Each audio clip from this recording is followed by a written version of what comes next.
समाचार नेशनल के विशेष बुलेटिन में आपका स्वागत है। आइए डालते हैं एक नजर आज की सबसे बड़ी खबर पर, जिसने वैश्विक मंच पर भारत के दृढ़ संकल्प और आतंकवाद के खिलाफ उसकी शून्य सहिष्णुता नीति को एक बार फिर रेखांकित किया है।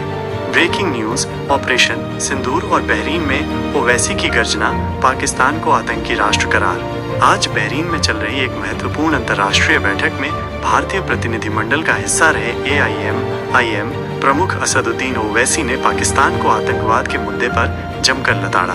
ऑपरेशन सिंदूर के सफल क्रियान्वयन के बाद ओवैसी का ये बयान वैश्विक मंच पर भारत के मजबूत रुख को दर्शाता है। ओवैसी के संबोधन के मुख्य अंश और उनका विश्लेषण। ओवैसी ने अपने संबोधन में कई तीखे हमले किए, जिनके पीछे मजबूत तर्क और अनुभव का आधार था। पाकिस्तान को फेलियर स्टेट, विफल राष्ट्र करार देना। ओवैसी ने पाकिस्तान को एक विफल राष्ट्र बताया। तर्क: पाकिस्तान अपनी स्थापना के बाद से ही आंतरिक अस्थिरता, आर्थिक कुप्रबंधन और आतंकी समूहों के पोषण के आरोपों से घिरा रहा है। उसकी अर्थव्यवस्था लगातार डगमगा रही है और राजनीतिक अस्थिरता चरम पर है। अंतर्राष्ट्रीय समुदाय भी कई बार उसे इन मुद्दों पर कटघरे में खड़ा कर चुका है। आतंकवाद पर पाकिस्तान को घेरना। ओवैसी ने कहा, जब तक पाकिस्तान आतंकवादी समूहों को बढ़ावा देना, सहायता करना और प्रायोजित करना बंद नहीं करता, तब तक आतंकवाद की समस्या दूर नहीं होगी।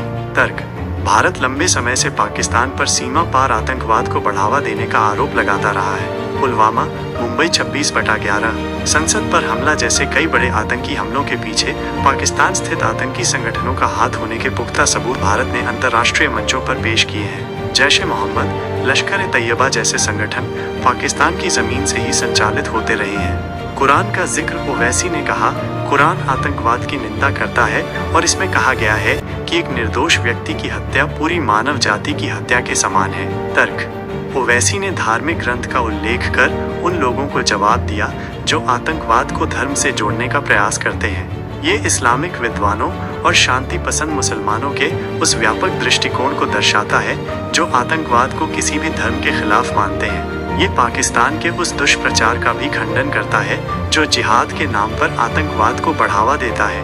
पहलगाम हमले का जिक्र और ऑपरेशन सिंदूर का संदर्भ। ओवैसी ने 2000 के पहलगाम हमले को याद किया, जिसमें 26 पर्यटक मारे गए थे, और आतंकवाद की मानवीय कीमत पर जोर दिया। उन्होंने कहा कि ऑपरेशन सिंदूर के साथ भारत ने ये प्रदर्शित किया है कि वो सटीकता के साथ जवाब दे सकता है। तर्क: पहलगाम जैसे हमले भारत के लिए आतंकवाद के दर्दनाक अनुभव हैं। ऑपरेशन सिंदूर का जिक्र कर ओवैसी ने दर्शाया कि भारत अब केवल प्रतिक्रिया नहीं देता, बल्कि निर्णायक कार्रवाई करने में सक्षम है। यह आतंकवाद के खिलाफ भारत की बदलती रणनीति का संकेत है।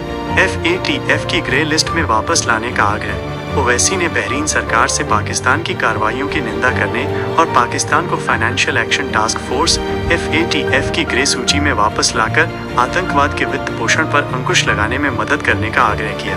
तर्क: FATF एक अंतर्राष्ट्रीय निकाय है जो मनी लॉन्ड्रिंग और आतंकवाद के वित्त पोषण को रोकने के लिए काम करता है। पाकिस्तान लंबे समय तक FATF की ग्रे सूची में रहा है, जिसका अर्थ है कि उस पर आतंकवाद के वित्त पोषण से निपटने के लिए पर्याप्त कदम नहीं उठाने का संदेह था।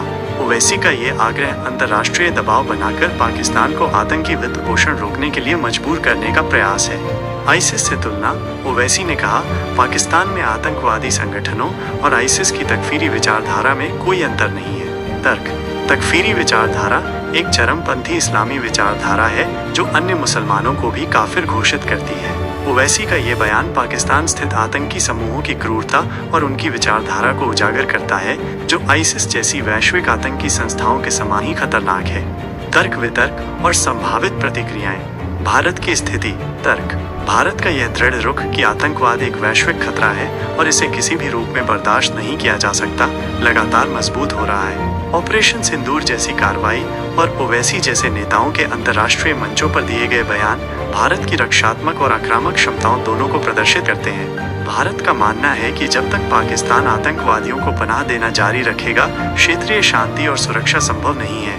पाकिस्तान की संभावित प्रतिक्रिया। तर्क: पाकिस्तान संभवतः इन आरोपों को सिरे से खारिज करेगा। वो खुद को आतंकवाद का शिकार बताएगा और दावा करेगा कि वो आतंकवाद के खिलाफ लड़ रहा है। वो कश्मीर मुद्दे को उठाने का प्रयास कर सकता है और भारत पर मानवाधिकारों के उल्लंघन का आरोप लगा सकता है। पाकिस्तान ये भी कह सकता है कि ओवैसी का बयान भारत सरकार के एजेंडे का हिस्सा है। वैश्विक समुदाय की प्रतिक्रिया। तर्क।